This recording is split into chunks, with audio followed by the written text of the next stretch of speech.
review before we continue. Kasi ang pinag-aaralan natin yung mga parables. Often, napapansin ko, they just try to interpret the parables without really understanding ba't ba may mga parable ang Panginoon. So the first thing to realize is, sa Bible may limang klaseng kingdom na pwede mong matutunan when you study. There is the eternal kingdom. Eternal or the universal kingdom.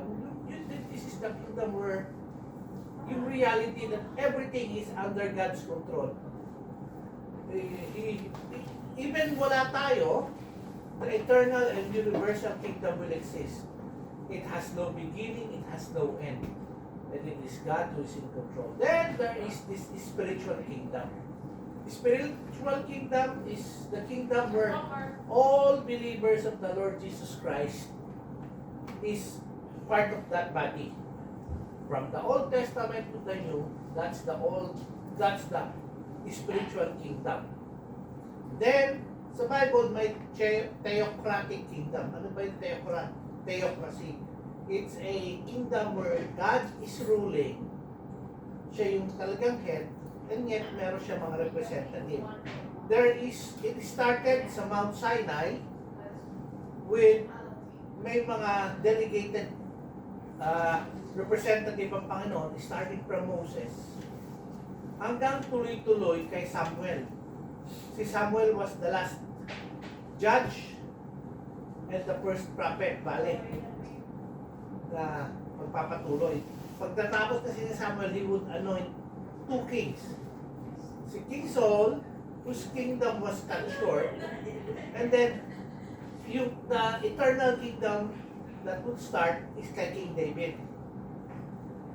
Yung kay Moses hanggang kay Saul is a representative kingdom, not by kings but by people chosen by God.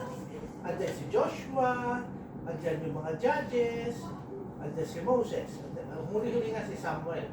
Pagkatapos ni Samuel, King Saul, ano yun, monarchy.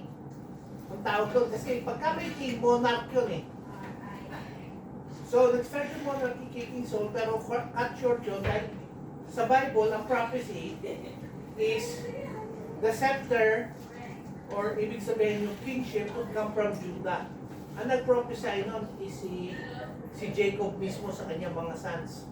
Mababasa niyo yun sa Genesis 49 when he was talking about his sons.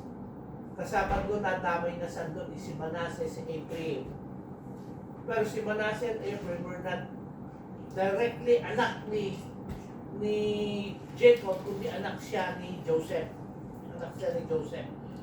So, doon sa section na pag binasa nyo, reviewin nyo, Genesis 49, yung scepter would be from Judah.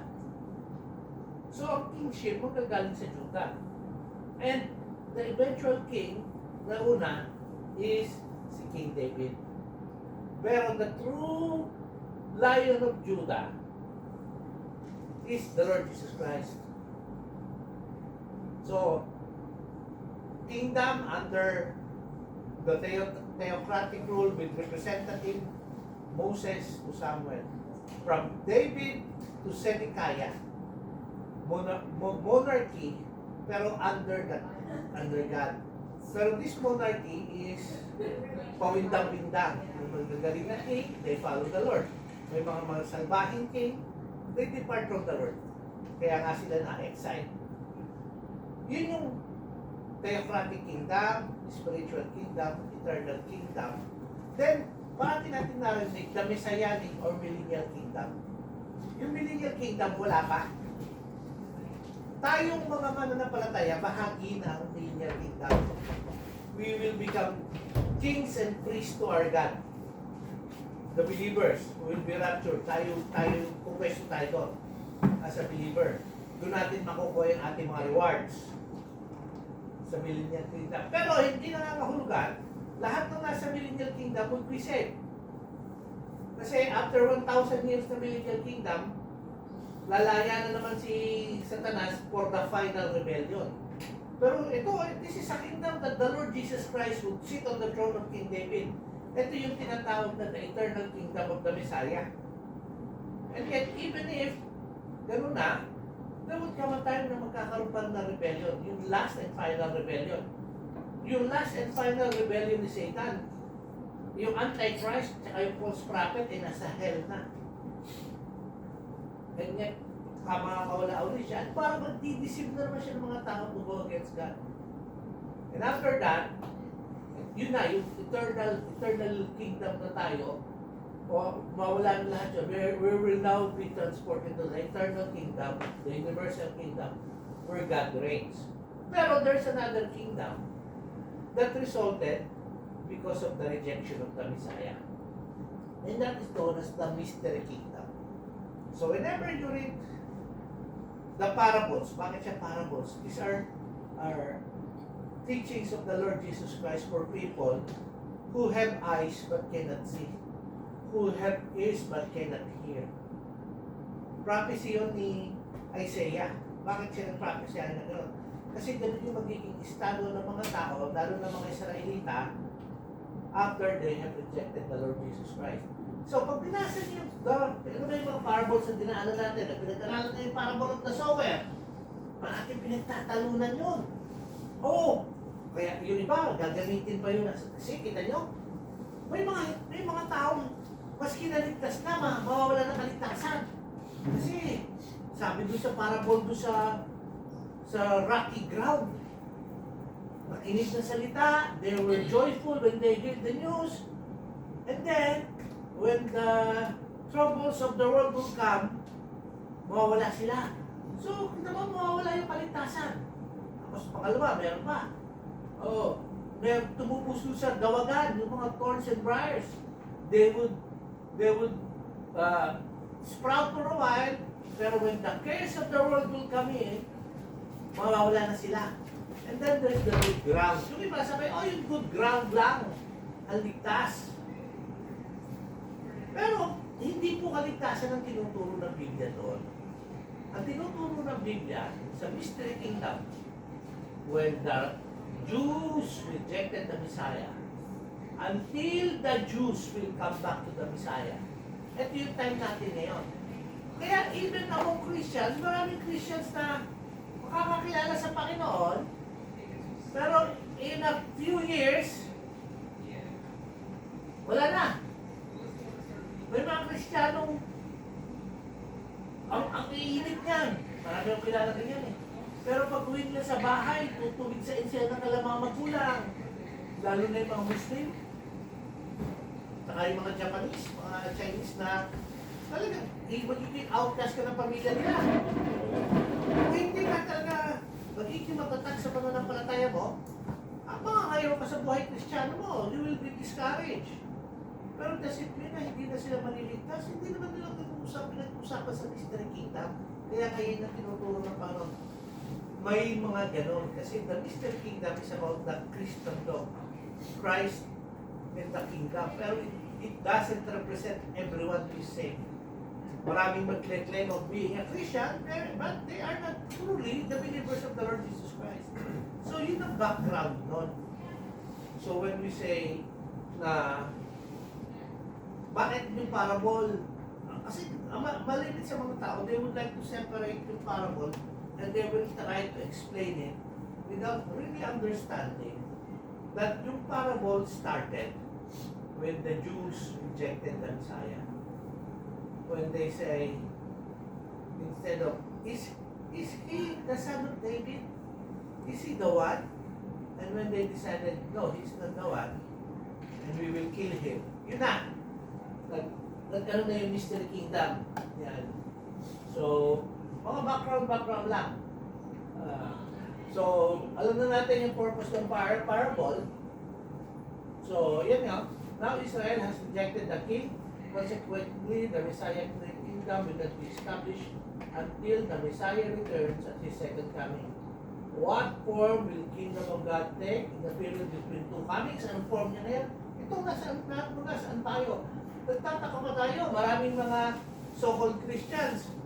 Maski nga ng iglesia, they claim to be Christians eh. But are they believers of the Lord Jesus Christ? Hindi. Ang dating daan. Hindi rin naman sila niniwala ng Diyos ng Panginoong Jesus. Iglesia, siya, pare-pare siya, mga Mormon. Kasi, they all claim to be under Christendom, pero they are not believers. Okay. So, pinagdaanan na natin the parable of the sower. Alam na natin yan. Mga nire-represent. Tapos, ano yung mga representation yan? Yung seed, we are told, is the Word of God. The soil into which the seed is sown is the heart of the one who is the Word of God. There are 4 different preparations of the heart and 4 different responses of the heart to the Word of God. O yung birds na kakain doon sa mga seed na natapos sa daanan, si Satan yun. Ha? They will snatch them away sa kanilang heart. So nakarinig sila. And Satan will take them away. Rocky places represent a time of temptation. Pag nagkaroon ng mga pagsubok, our affliction or persecution that arises because of the Word of God, they give up. The thorns represent worries and riches and pleasures of this life. The worry of this world and the deceitfulness of wealth and the desire for other things. This is an example of the parable with several subpoints, each of which Jesus explained. Yan. So,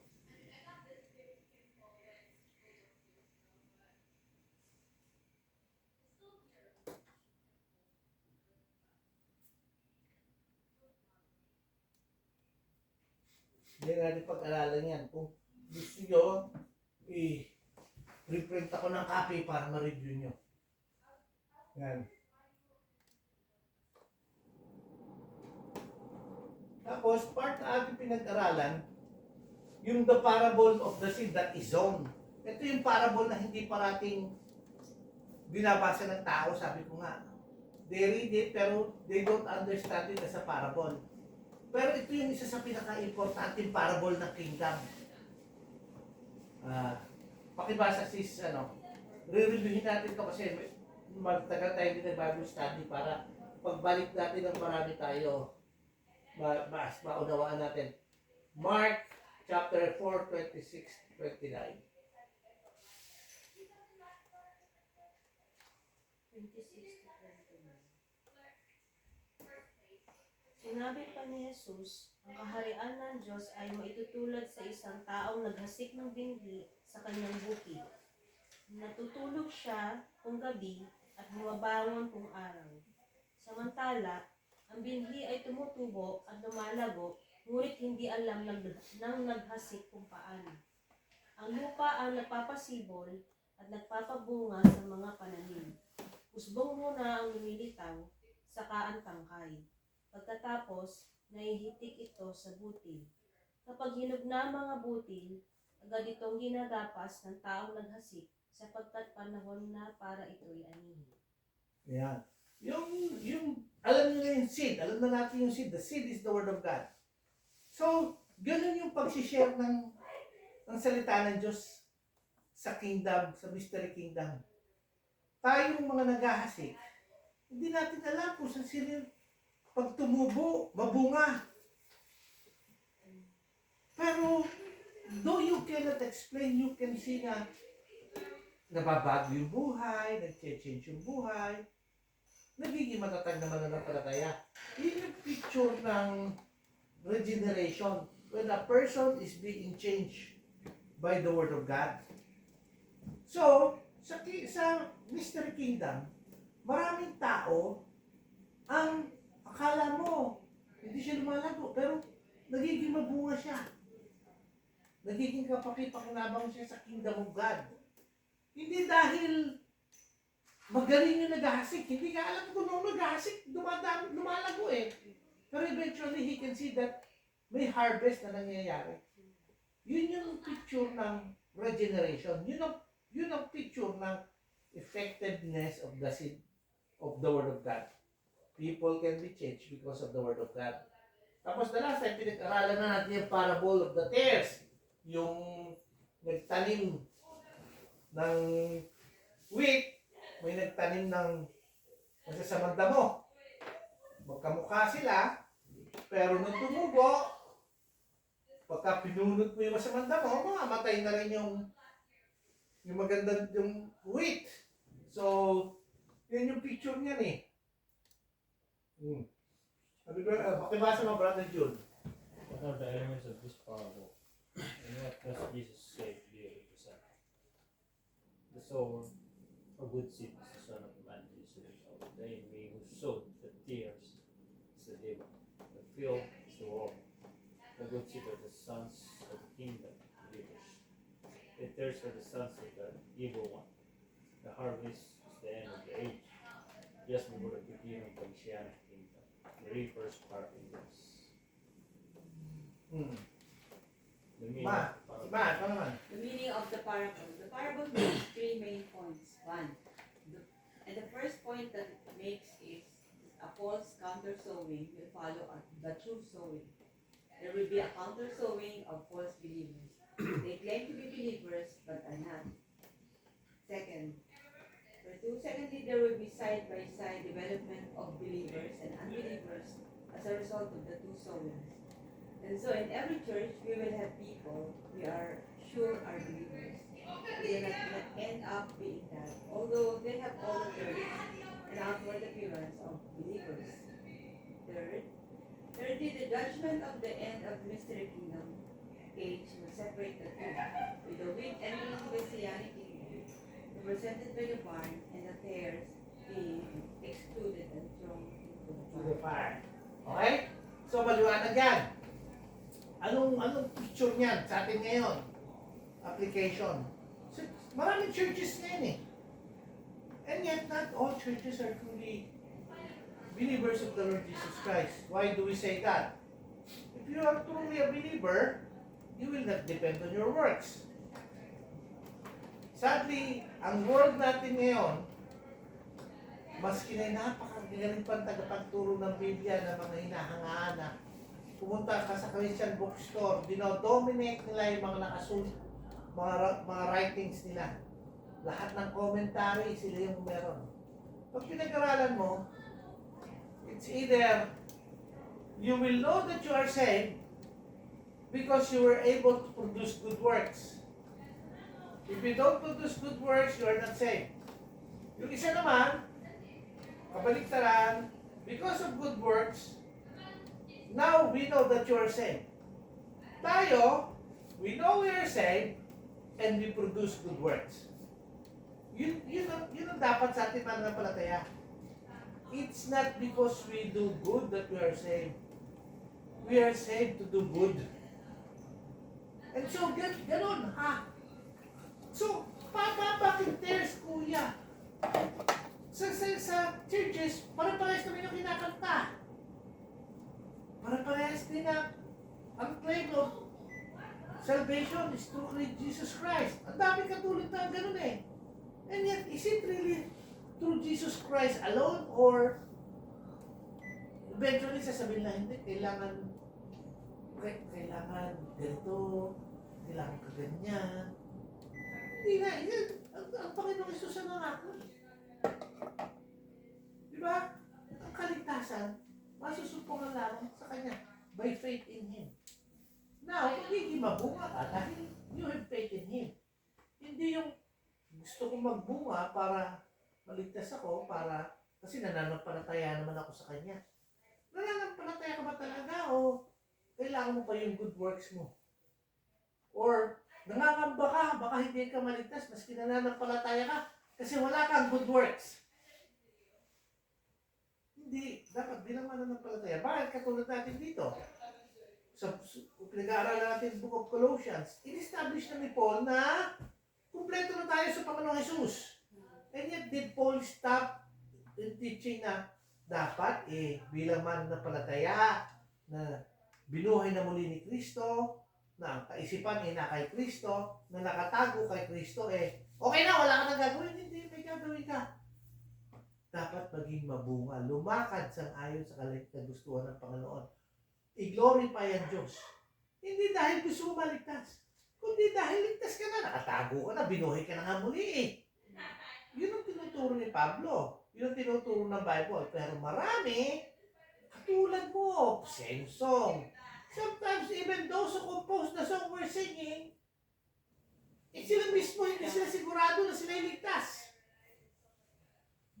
Which is, yun ang nasa kingdom. Some will be tares. Bakit? Kasi hindi sila tunay na nananalig sa Panginoong Jesus sa finished work niya. Kanina sila nananalig. Works plus faith. Faith plus works. Kabila mo man kunin, parehas sila mali. Kasi it's only by the grace of God. In Jesus Christ are we saved. Okay? So yun yung parable of the tares. Pinag-aralan na rin natin the parable of the mustard seed. Ang hirap niyang unawain. Tinanim siya sa isang, hindi siya sa orchard tinanim. Tinanim siya sa isang plot. Ang tinatanim sa plot, cabbage, peanuts, yung mababa lang. Sa mga garden plot. Pero nagtanim ka ng maliit na bustasa, lalaki yan. Iko-cover niya na lahat. Ganun na nangyari sa Christendom. It has become so big that the birds of the air, sino represent ng bird? Si Satan, the devil, kasama na siya doon. Nakikihalo na. Yan. So, akala mo, dahil napakalaki, sabi mo, malaki na Christendom. It is the biggest religion. Ganun. Hindi. Actually, yung true believers are just a portion. Malaki. Kasi ang kaaway, nandiyan na rin sila. Oh. Then, parable of the leaven tayo ngayon. Yan, basahin mo yan. Sislor, yan na yung last portion. The parable of leaven. The meaning. You know. The meaning of the parable. What then does this parable tell us about the mystery kingdom? The first point is that there will be an abnormal external growth of the mystery kingdom until it becomes a monstrosity. Pagka pinakinggan mo, nung binigay ito ng Panginoong Jesus, yung parable, ang mga believers, inuusig, pinapatay, nagtatago, at hindi pwedeng magamit yung pangalan ni Kristo. Pinagbabawalan sila, di ba? Maski sa Book of Acts. Kaya pinaparusahan yung mga apostles, hindi nyo pwedeng gamitin ang pangalan ng Panginoong Jesus. Sabi na kay John, tsaka kay Peter. Pero hindi nagpatigil sila Peter at John, patuloy sila. Eventually, na-dispersed ang church. Napunta sa iba-ibang lugar. Di ba, lalo lumago. Impis na naputol. Eventually, pag binasa mo yung Book of Acts, it has turned the world upside down. The way, or the Christians have turned the world upside down. Pero, habang lumalago, lumalayo sa katotohanan. Habang lumalayo sa katotohanan. Di ba? Kaya kita mo, yung mga churches na sinulatan sa Book of Revelations, wala na. Bakit? Pagdating ng AD ng 7th century, AD 300, naging religion ng buong imperyo ang Kristyanismo. Dahil kay Constantine. Ang mga Kristiyano, tuwan-tuwa. Worldwide na. Tayo na pinakamalaki sa imperyo.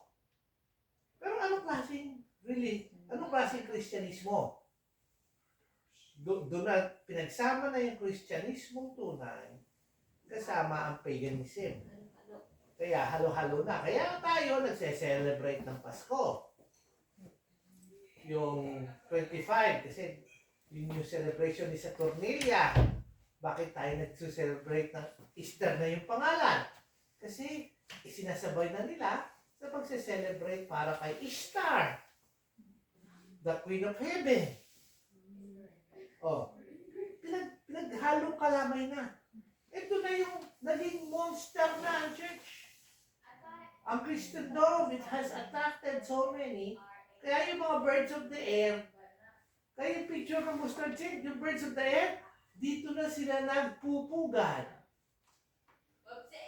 O, bakit nakakapagpugad na dito? Kasi yung galing sa Eastern religion, isasama mo, tatanggapin.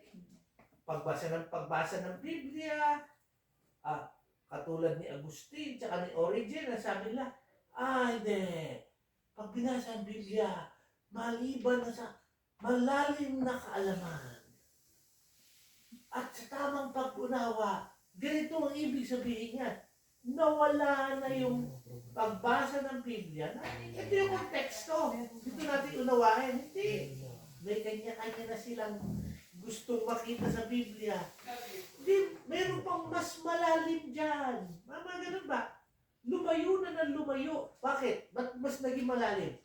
Hinahaluan mo na ng Eastern religion, Gnosticism, asceticism, lahat na ng ism. Halo-halo na. Naging kalamay na. O ngayon, nung dumating ang 7th century, dahil yung mga mananampalataya patuloy pa rin na naghahanap ng there's still new revelation, hindi pa sapat yung Biblia. Kailangan pa bagong revelation. O lumabas sila Muhammad. Maraming mga lugar na may mga mananampalataya. Alam niyo ba yung Northern Africa? Mula Egypt, Libya, Morocco, Tunisia, lahat na nasa ibabaw niyan, nakadikit sa Mediterranean, panay mananampalataya yan noon. Pero dahil patuloy sila naghihintay ng mga bago pang revelasyon, nung dumating yung kay Muhammad, nadala silang lahat. Nawala na, umina ang Kristyanismo. Pero matatag pa ng Kristyanismo. Pero ano ang klase ng Kristyanismo? Alam niyo ba ang history ng Kristyanismo ng Roman times? Nawala na yung sentro kay Kristo. Sino na? Kaya nga may pontiff na eh. Sino ba yung pontiff? Siya na yung pontiff has become, infallible na rin.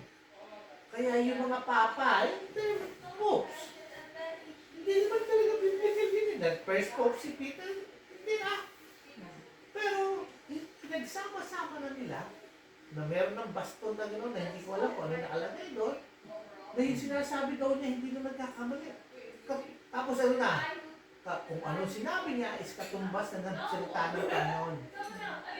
Kaya ko binabalikan to kasi napaka-importante ma-realize nyo that the parable of the seed talks about the unchanging Word of God. Yun lang ang pwede magpabago ng tao. Hindi yung salita ng kung sino man nakaupo doon at sasabihin niyang, ito na yung bago. Hanggang ngayon, sa Kristyanismo, mga so-called Christians, people would rather listen to the teacher rather than look at the Bible and say, ito ba yung nakasulat sa Biblia? Kung minsan nga, mas naaalala pa nila yung maraming Kristiyano. Pagka nag-quote sila, mga preacher na kilala, i-quote pa nila yung quote ng kilalang preacher. Ba't hindi nyo basahin yung nakasulat sa Biblia? Bakit? Kilala siya, kilalang tao siya. Yun ang i-quote mo. Kasi, dito tayo sa isang mystery kingdom, Christendom. Lumaki na aspiga sa mustard seed. Kaya ang kaaway, si Satanas, at yung kanyang mga dyablo, namumugad na. At yung tunay na mananampalataya, dahan-dahan na nagiging minority. Mababago lang yan pagdating ng Panginoong Jesus. At marami dito, yung mga tares, yan, tinakain niya na yung mga wheat. Pero the Lord, time of harvest, should separate. Sa end times. Okay? Secondly, the monstrosity becomes the nesting place of the agents of Satan. Within Christendom, we'll find not only true Bible-believing church, we also have various cultic groups such as Jehovah's, Christian Science, Mormonism. They claim to believe in Jesus, but each cultic group has one essential truth which they deny. They too are told who are within Christendom or the mystery kingdom. Yung paniniwala na kay Christ? That He existed, but He is not God. Yun ang isang paniniwala nila. Prophet siya. That's human being. Human being. No, he's God. And that's what we believe. He's the Messiah. The chosen one of God. The Son of God. The begotten Son of God. That is the Lord Jesus Christ. And yet, within Christendom, maski na yan mismo, sad, pero maraming taong tagasunod. Pero ang gulo din ng katuruan kung sino si Kristo. Kaya within Christendom din, marami dito na so-called Christians, pero nag-preach sila na dapat yung Israel na yan. Uwasakin ng Panginoon yan kasi maraming gano'n na so-called Christians, mga popular. Kaya nga si Hitler isa sa kanyang number one na reason kung bakit niya gusto ubusin ng Hudyo is alam niyo kung sino kanyang sinusunod? Isa sa Christian leader ng Protestantism, si Martin Luther. Si Martin Luther, galit na galit siya sa mga Jew. Oh! Kaya ngayong Lutheran Church, humingi siya ng apology sa mga Jews dahil sa ginawa ni Hitler. Dahil sa mga writings ni Martin Luther. He was anti-Jew. Ang mga Jew daw walang place sa mundo. Dapat sila maubos. Martin Luther nag-start ng Protestantism. Yun ang in-start niya. But he didn't start Christianity. Ayun, yung Protestant Reform, ito yung hindi tinuturo sa Christian circles. Yes, may mga mananampalataya dito. Pero ito revolt within the Catholic Church. Mga Catholic sila who revolted, kaya may Protestant and Catholic conflict. Pero may mga tunay na mananampalataya outside from them. Hindi sila bahagi ng si Martin Luther is bahagi ng Catholic Church.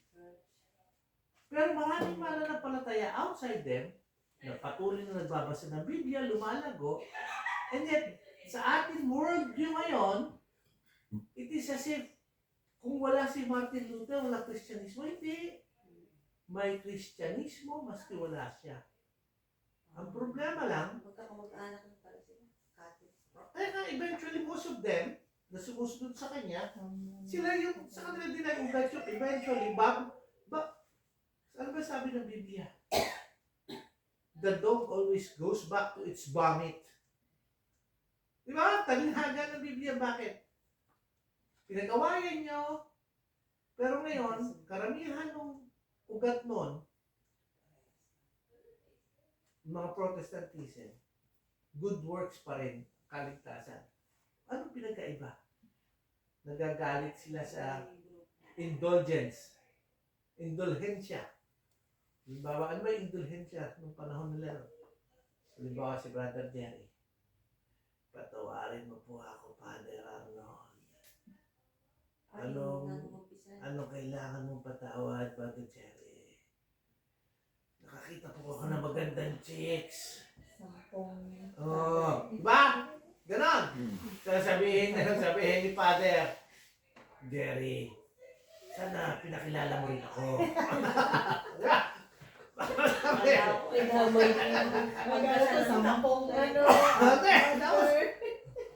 Pasensya na po, Father. Dadala na lang kita bukas. Di nag-usap na sila. Tapos sasabihin ni Jerry, Father, patawarin niyo po ako. Sabihin ni Father, oo, Jerry, pinapatawad na kita. Huwag mo kakalimutan bukas.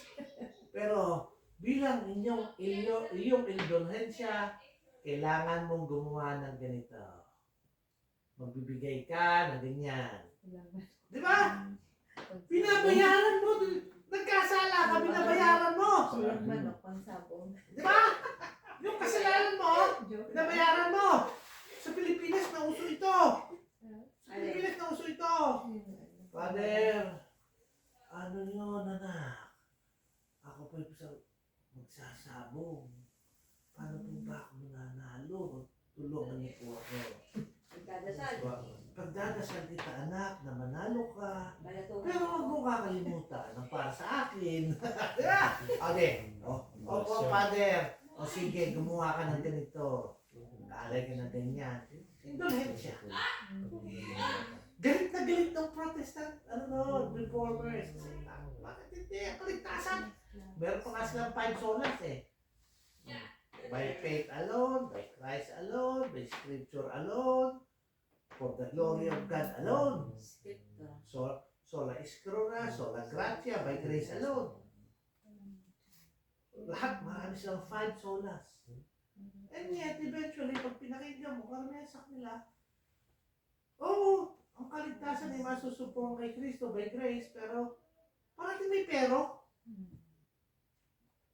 Kasi parang bumabalik ka dun sa dati mo. Dapat, ang mananampalataya, nakatuon ka kay Kristo. Kasi ano ang promise niya? Lo, I am with you always to the ends of the earth. Hindi naman siya nagbabago, nangako siya nun. Hindi pwede yung Diyos natin magsinungaling. Dahil hindi niya attribute yun. Ang Diyos natin hindi nagbabago. Kasi kung ang Diyos mo pabago-bago, hindi siya Diyos. Nakakatakot ang Diyos na pabago-bago. Anak, ligtas ka. Dahil binayaran ko na yung kasalanan mo. Ay, nagbago ang isip ko ngayon! Bayaran mo nga! Isipin sa pamilya lang. Practical application.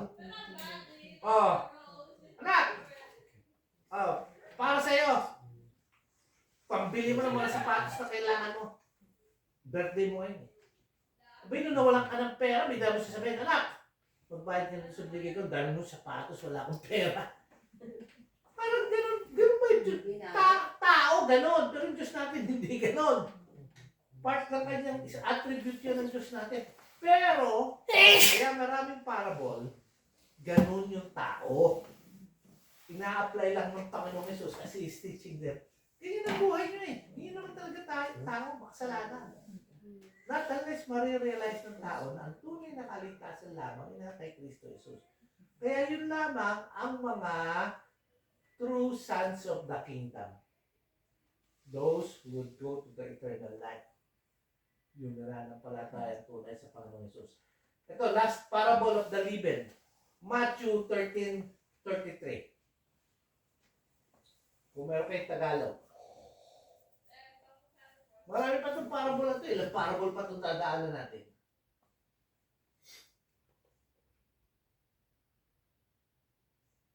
Yung parable of the leaven, mahaba yan eh. Kaya dito tayo dito tayo tatapos. Mahaba pa ito hindi pa ito maiksi. Pero basahin na natin.